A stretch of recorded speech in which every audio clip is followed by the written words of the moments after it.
Hi hello నేను మీ journalist Prashanth. Welcome to our channel.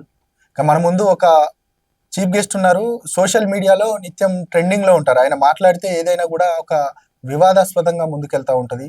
ఖచ్చితంగా ఆయన ఏ సోషల్ మీడియా అంటే ఎక్కడ ఏ వేదిక నుంచి మాట్లాడినా కూడా ఆ వేదిక ఖచ్చితంగా లీగల్ నోటీసులు ఇస్తారనేది కూడా ఒక వార్త.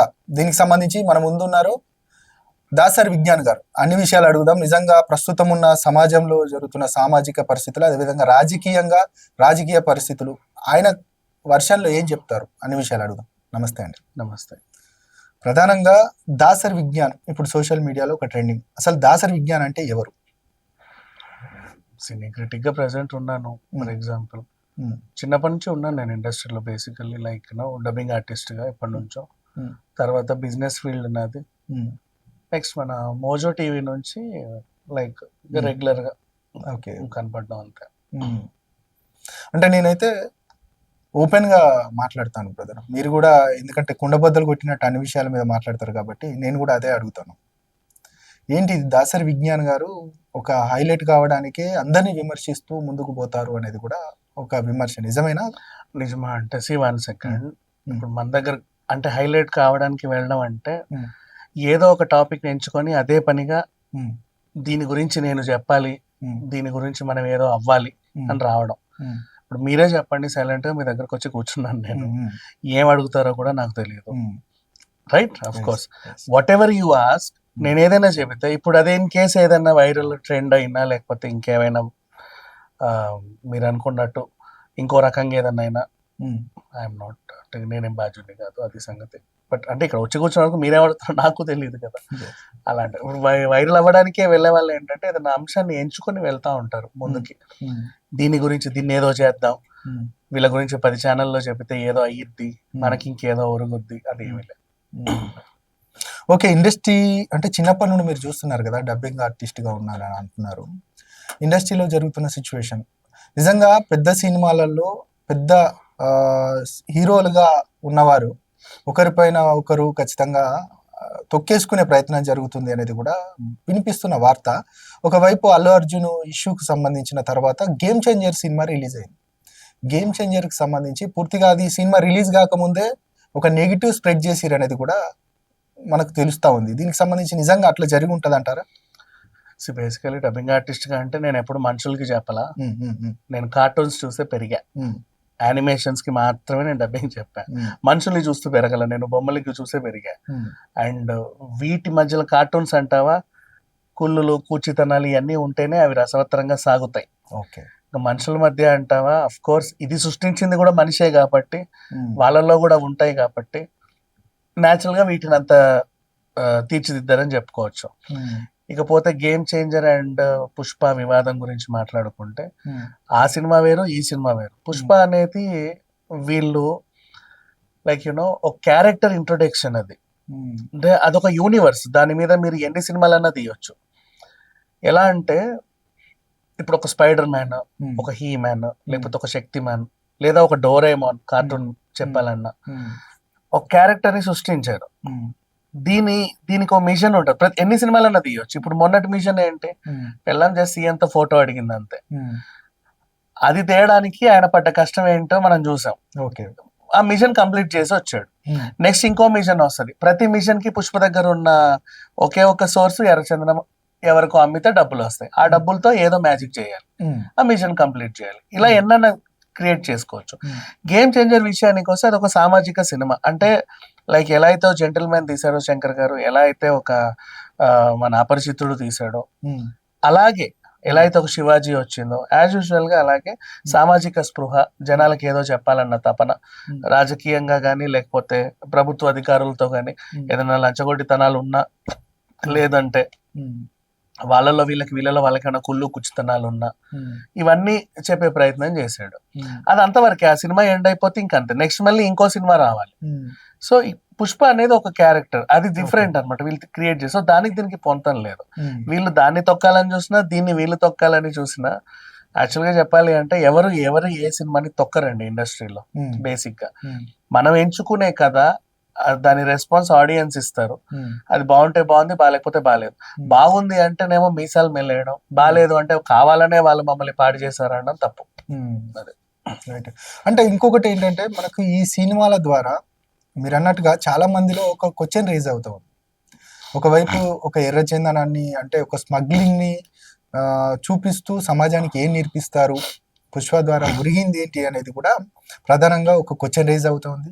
గేమ్ చేంజర్ లాంటి ఒక సోషల్ రెస్పాన్సిబిలిటీ ఉన్న ఒక మూవీ అంటే ఆ క్యారెక్టర్కి సంబంధించి ఆ సినిమా అంటే సొసైటీ ఈ పరిస్థితిలో ఉంది అనడానికి ఈ సినిమాలో ఫెయిల్ అవ్వడానికి సక్సెస్ అవ్వడానికి కారణమా అంటే ఏం చెప్తారు అసలు? ఇప్పుడు నేను చెప్తానండి, వీళ్ళు సొసైటీని సర్వనాశనం చేయడానికో లేకపోతే ఉద్ధరించడానికో 2 సినిమాలు వచ్చాయి. ఒకటి స్మగ్లర్ స్టోరీ వచ్చింది, ఇంకొకటి ఒక గేమ్ చేంజర్ మంచి ఎన్నికల అధికారి కథ వచ్చింది. 2 జనం ముందుకే పెట్టారు వాళ్ళు. జనం దేన్ని రిసీవ్ చేసుకున్నారు ఎక్కువగా? ఈ స్మగ్లింగ్ స్టోరీ. మీరు అన్నట్టు స్మగ్లరే అనుకుందాం, స్మగ్లింగ్ స్టోరీనే జనం రిసీవ్ చేసుకున్నారు. జనాలకు అది కావాలనుకున్నప్పుడు మనం ఎవరో రుద్దడానికి, ఇప్పుడు వీళ్ళు మనం మాట్లాడి ఉల్టా మాట్లాడుతున్నాం. ఏమని? ఒక స్మగ్లర్ తో జనాలకి ఏం చెప్తామని అని. అదేదో తీసుకున్నాడు, మరి జనం అంతా చూడొద్దు, వాళ్ళకి ఇది నచ్చుతుంది, వీళ్ళేం చేస్తారు తీసేవాళ్ళు.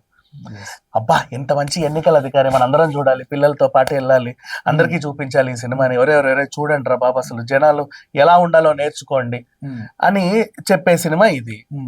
అయితే నేను నేర్చుకోమని వాళ్ళే అంటున్నారు, జనాలే అన్నారు కదా. ఇప్పుడు వాళ్ళు ఇచ్చిన రికార్డ్సే కదా ఇవన్నీ కూడా, వాళ్ళ రెస్పాన్స్ బట్టే కదా ఇప్పుడు ఉన్నవి 2 కూడా. వాళ్ళకి మరి స్మగ్లర్ స్టోరీ ఎందుకు అంతగా నచ్చింది? బికాజ్ స్మగ్లర్ అని అనేవాళ్ళు చూసిన కోణం అది. జనాలు దాన్ని స్మగ్లర్ గా రిసీవ్ చేసుకోవాలా, పుష్పగా రిసీవ్ చేసుకున్నారు. ఓకే, పుష్ప జనాలకి ఏం చేశాడో రిసీవ్ చేసుకుని ఆ క్యారెక్టర్ ని రిసీవ్ చేసుకున్నారు. ఆ పాత్ర పోషించినటువంటి నటుడి ప్రతిభకి పురస్కారం వచ్చింది 69th ఫిలింఫేర్ అవార్డు. రేపు 72nd అవార్డు వచ్చిన పుష్ప 2కి ఆశ్చర్యం లేదు. సో ఇది సంగతి. జనాలు రిసీవ్ చేసుకున్నప్పుడు ఇప్పుడు మనం ఏదన్నా ఎలిగేషన్ పాస్ చేసి జనాలందరినీ తప్పుపట్టినట్టే. ఇప్పుడు ఇది 200 కోట్లు వచ్చింది. ఆల్మోస్ట్ ఎంతమంది చూసుంటారు? వాళ్ళందరి డెసిషన్ కూడా తప్పే కదా బేసిక్. అంటే మరి వాళ్ళు స్మగ్లర్ ని రిసీవ్ చేసుకున్నారు, మనం ఏం చేస్తాం దానికి? మంచిగా చెప్పాము, గేమ్ చేంజర్ లో చాలా మంచి సినిమా అది, మరి వాళ్ళు ఎందుకు రిసీవ్ చేసుకోలేదు? ఒక సినిమా క్రిటిక్ గా చెప్పండి. అంటే ఈ మూవీస్ వచ్చినప్పుడు ఈ ఆడియన్స్ అంటే ఎవరైతే ప్రేక్షకులు ఉన్నారో, అది కాకుండా ఫ్యాన్ బేస్డ్ వాళ్ళు ఉంటారు కదా, ఎందుకు ఇంత పెద్ద ఎత్తున గొడవలు పెట్టుకోవడము, లేకపోతే ఒకరిపైన ఒకరు దూషించుకోవడము, ఇవన్నీ ఎందుకు జరుగుతాయి నిజంగా?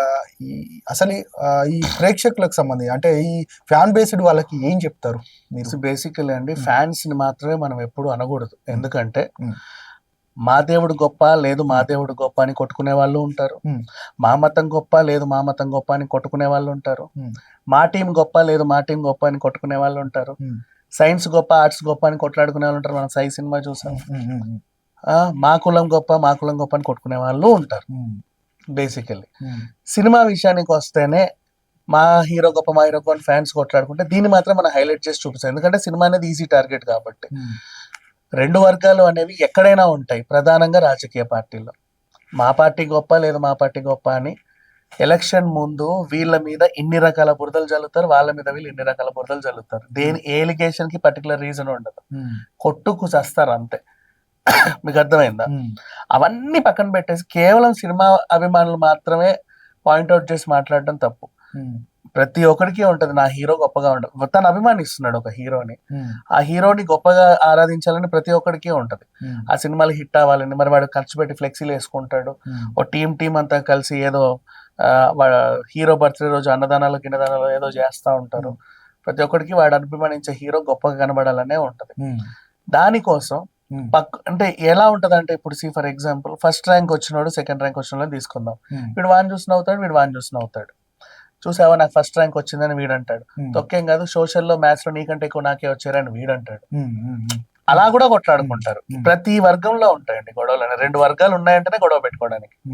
అది సినిమా అభిమానులు మాత్రమే మనం టార్గెట్ చేసి చెప్పడం తప్పు, అన్ని చోట్ల ఉంటాయి. అంటే ఇంకొకటి ఏంటంటే సినిమాకి సంబంధించి అంటే సినిమా అంటే ఇప్పుడు మనం మాట్లాడుకున్నట్టు క్యారెక్టర్ను అది చేస్తూ ఉన్నారు, సినిమాలాగా చూడాలి, అది స్మగ్లర్ కథనా లేకపోతే ఒక సోషల్ అవేర్నెస్ ఉన్న కథనా, అది సినిమాలాగా చూడండి తప్ప మీరు ఎందుకు ఇట్లా ఫీల్ అవుతున్నారని అంటారు. మరి నిజంగా అదే ఫ్యాన్స్ ఉన్నారు, మరి సినిమాని సినిమా లాగా చూడకుండా బయటకు వచ్చిన తర్వాత తన వ్యక్తిగత జీవితానికి ఆపాదించుకోవడం ఎంతవరకు కరెక్ట్ అంటే? ఎంతవరకు కరెక్ట్ అంటే చాలా మంది పాత్రల్లో వాళ్ళని వాళ్ళు చూసుకుంటారు. కొన్ని కొన్ని సందర్భాల్లో జరుగుతాయి. ఇప్పుడు భగ్న ప్రేమికుడి కథకి వెళ్ళాం మనం. వీడి జీవితంలో కూడా అలాంటి సిచ్యువేషన్ ఏదో ఉంటది. దానికి వాడు కనెక్ట్ అయిపోతా ఉంటాడు. అలాగే ఆ హీరో ఇలా ఉన్నాడు, చైన్ వేసుకొని 10 మందిని కొట్టాడు. వీడికి కూడా చైన్ వేసుకొని 10 మందిని కొట్టాలనిపించే వాళ్ళు ఉంటారు. ఆ హీరో బాగా తాగేసి, అంటే సిగరెట్లు బాగా తాగి రింగులు వదులుతాడు. వీడికి కూడా అది ప్రాక్టీస్ చేసి రింగులు ఊదాలని ఉంటది. హీరో ఏదన్నా చేస్తే అలా చేసే మనం కూడా హీరోలం అవుతాం అని అనుకునే వాళ్ళు కొంతమంది ఉంటారు. ఆ బ్యాచ్ కొంతమంది వరకే, అందరూ కాదు. దానివల్ల పెద్ద ఇదేం లేదు. సమాజంలో సినిమా ఎఫెక్ట్ అనేది చాలా తక్కువే ఉంటది. ఎందుకంటే ఈ రోజు ఒకప్పుడు అంటే సినిమా తప్ప మనకి వేరే మాధ్యమం లేదు. ఇప్పుడు అంటారా అరచేతుల్లో ప్రపంచం అంతా ఉంది. మనిషి చెడడానికి అనేక మార్గాలు ఉన్నాయి. ప్రతిదానికి సినిమాని టార్గెట్ చేయాల్సిన అవసరమేం లేదు. బట్ వాడు ఈ హీరోని తన వ్యక్తిగత జీవితంలో ఊహించుకుంటున్నాడు అంటే నేనైతే దీన్ని పాజిటివ్ గా తీసుకుంటాను. ఎందుకంటే ఆ హీరో ఎంత బాగా రీచ్ అయితే వీడు వ్యక్తిగత జీవితాన్ని అందులో ఊహించుకుంటాడా అనుకుంటాను నేను. అంటే ఆయన ఎంత బాగా నటిస్తే వీడు తనలో తనని చూసుకుంటాడా అనుకుంటారు. మంచో చెడో వాట్ ఎవర్, తీసుకునేవాడి విఘ్నత వదిలేయాలి. అంటే ఇంకొకటి, మనకు పుష్ప 2 సినిమా రిలీజ్ అప్పుడు ఒక ఇష్యూ, అది అందరికి తెలిసిన విషయమే. దాని తర్వాత టికెట్లు రేట్లు పెంచబోమనేది కూడా తెలంగాణ గవర్నమెంట్ చెప్పింది. ఆ తర్వాత వెంటనే మళ్ళీ గేమ్ చేంజర్ విషయానికి వచ్చేసరికి టికెట్లు రేట్లు పెంచిన పరిస్థితి కనబడ్డది. ఆ తర్వాత మేము తగ్గిస్తాము అనేది చెప్పినప్పటికీ కూడా టికెట్లు రేట్లు అయితే ఆ 2 days అయితే పెంచిన పరిస్థితి. ఎట్లా చూస్తారు ఆ ఇష్యూని? ఎట్లా చూస్తారు? ఆ తర్వాత గవర్నమెంట్ తీసుకునే నిర్ణయాన్ని ఎట్లా చూస్తారు? కోపంగా తీసుకున్న ఒక డెసిషన్ ఏంటంటే, ఒక మనిషి ప్రాణం పోయినా నిర్లక్ష్యంగా వ్యవహరించారు అనే అంశం ముఖ్యమంత్రి గారి దగ్గరికి వెళ్ళినప్పుడు ఆయన దాని మీద సీరియస్ అయ్యాడు. అది వాస్తవం. సీరియస్ గా డెసిషన్ తీసుకుని ఇక మీదట ఇలాంటివన్నీ జరగొద్దు, అంటే ద ఓన్లీ రీజన్ ఇలాంటి ఘటనలు ఇక మీదట జరగొద్దు అనే దానికి తీసుకున్న నిర్ణయం. సింపుల్ ఇంకో ఎగ్జాంపుల్ చెప్తాం. లాస్ట్ టైం మన బీఆర్ఎస్ గవర్నమెంట్ హయాంలోనే హోర్డింగ్లు ఊడి మనుషుల మీద పడుతున్నాయంట అనగానే మొత్తం హోర్డింగ్స్ అన్ని బంద్ చేశారు. ఎక్కడో గాలికి 4 హోర్డింగ్లు పడ్డాయి, 4 ప్రాణాలు పోయాయి, ఒప్పుకుందాం. కానీ వీటి వల్లే కదా ఇలా జరుగుతుంది అని దాన్ని మొత్తం బ్యాన్ చేయడం జరిగింది. సేమ్ అలాంటి డెసిషన్ ఇక్కడ రేవంత్ రెడ్డి గారు తీసుకున్నారు. ఏమని, ఇలాంటి సిచ్యువేషన్స్ వల్ల తొక్కిసలాట్లు అవుతున్నాయి, ఇలా ప్రాణాలు పోతున్నాయి కాబట్టి అసలు ఇవి అవసరం లేదనే ఒక నిర్ణయం తీసుకున్నాడు. తరువాత మళ్ళీ హోర్డింగ్ దగ్గరికి వెళ్దాం. అదొక ఆదాయం ప్రభుత్వానికి కూడా. అలా హోర్డింగ్లు వేసుకుంటేనే బోల్డ్ అంత ఆదాయం వస్తుంది, దాని మీద గవర్నమెంట్ కు ట్యాక్స్ వస్తుంది. దీన్ని మనము గవర్నమెంట్ కి వచ్చే ట్యాక్స్ ని మనం అడ్డుకోవడం తప్పు. రెండోది అంటే వద్దనుకోవడం తప్పు. రెండోది ఆ పరిశ్రమకి కూడా నష్టమే. దాన్ని నమ్ముకొని కూడా బోల్డ్ జీవితాలు ఉన్నాయి. సో సరే, ఒక ఘటన జరిగింది, ఇట్స్ అన్ యాక్సిడెంటల్ సిచ్యువేషన్. ఆ టైంలో ఒక నిర్ణయం తీసుకున్నాం. దానికి అంటే వీళ్ళు కూడా నష్టపోకూడదు కదా. ఏం చెయ్యాలని ప్రత్యామ్నాయం ఆలోచిస్తే ఇప్పుడు వచ్చిన ఆ రౌండ్లు వచ్చాయి కదా ప్రచారాలకి, మీకు రోడ్ల మీద చూస్తూ ఉంటారు రౌండ్ అట్లా. ఇంకా అండ్ మెట్రో ఇట్లాంటివన్నీ వచ్చాయి. బట్ ఇంకా స్టిల్ హోర్డింగ్స్ అలౌ చేయాల. ఇప్పుడు ఇవి వచ్చాయి, ఒక ఆల్టర్నేట్ అనేది దొరికింది. సేమ్ ఇప్పుడు సినిమాకి కూడా ఒక నిర్ణయం తీసుకున్నారు కఠినంగా, ఈ పలానది ఉండొద్దు అని. మరి ఆ సినీ పరిశ్రమకు కూడా ఎలా న్యాయం చేయాలి అంటే ఒక ఆల్టర్నేట్ చూసుకున్నారు. ఆ ఆల్టర్నేట్ ఏంటంటే మొత్తం బాధ్యత మీరు వ్యవహరిస్తారా? ఎందుకంటే గత కేసులో మాకు తెలియదు అంటే మాకు తెలియదు, మాకు తెలియదు అంటే మాకు తెలియదు, మేం కాదు అందరు చెప్పుకున్నారు.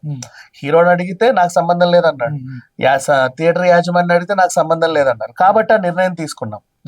ఇప్పుడు నేను తీసుకునే నిర్ణయం ఏంటంటే, సరే మీకు ఇస్తా, మీరు అడిగినవన్నీ ఇస్తా, బాధ్యత ఎవరు వహిస్తారంటే, లేదండి నేను ఈ పలానా ప్రొడ్యూసర్ని, నేను పలానా హీరో, నేను పలానా డైరెక్టర్ని, ఓ సినిమాని బెనిఫిట్ షోలో అడిషనల్ షోలో వేసుకోవాలి అనుకుంటున్నాము.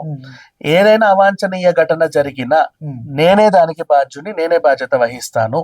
And at the same time అలాంటివి జరగకుండా కూడా నేను చూసుకుంటాను. నేను తీసుకునే మెజర్స్ ఇవి. గతంలో జరిగినప్పుడు ఇన్ని నోటీస్ చేశాను, ఇలాంటివి ఇప్పుడు జరగకుండా నేను చూసుకుంటానని వాళ్ళు లిఖితపూర్వకంగా ఒకటి ఇస్తే వీళ్ళని నమ్మి ఆమోదిస్తారు. సేమ్ ఇదే ఘటన ఈ ఇన్సిడెంట్ కు ముందు ఒకటి జరిగింది. గచ్చిబౌలిలో మన దేవిశ్రీ ప్రసాద్ ది లైవ్ కన్సర్ట్ ఒకటి పెట్టాలి. యాక్చువల్ గా దానికి ముందు తీసుకున్న నిర్ణయం ఏంటంటే 11 దాటితే బాజా భజంత్రీలు బంద్. ఎవడింటికి వాడు వెళ్ళాలి, రోడ్ల మీద తిరగకూడదు అని గట్టిగా స్ట్రిక్ట్. ఫంక్షన్ హాల్ కూడా 11 దాటితే తాళాలు వేయాలని స్ట్రిక్ట్ గా చెప్పారు. ఓకే. ఎందుకంటే ఏం జరుగుతుందో తెలియదు కదా అని. బట్ ఎల్బి దేవిశ్రీ ప్రసాద్ కి ఆ ఈవెంట్ ముఖ్యం, కనీసం 2 గంటల వరకు అది సాగాలి, లేకపోతే మ్యూజిక్ కన్సర్ట్ ఎవరు రారు, బోల్డ్ అంత డబ్బు. ఆయన ముఖ్యమంత్రిని కలిసి ఒక ఇన్విటేషన్ ఇచ్చి, సార్ నేను బాధ్యత వహిస్తాను, ఎలాంటి జరగకుండా చూసుకుంటానని చెబితే ఆయనకు పర్మిషన్ ఇచ్చాడు. అలాగే జరిగింది కూడా ఈవెంట్. దాన్ని బేస్ చేసుకొని ఎవరైనా బాధ్యత వహిస్తారా అని చెప్పేసి మళ్ళీ దిల్ రాజు గారిని అడిగితే నేను నైతిక బాధ్యత వహిస్తానని ఆయన చెబితే వాళ్ళు పర్మిషన్ ఇవ్వడం జరిగింది. ప్రతిదానికి ఏదో ఉంటది. ఊరికంటే ఈ ఇన్సిడెంట్ ని ఇంకో కోణంలో చూసే వాళ్ళు ఎలా ఆలోచిస్తారంటే, కావాలనే ఆ సినిమాని ఇలా చేశారు, ఇబ్బంది పెట్టారు, కావాలనే ఈ సినిమాకి ఫ్రీ హ్యాండ్స్ ఇచ్చారు అనుకుంటారు. బట్ తెర వెనకాల వాళ్ళు చేసుకునే మంత్రాలు ఎవరికి తెలియదు. బేసికల్లీ ఈ రీజన్స్ ప్రకారంగానే ఇచ్చారు.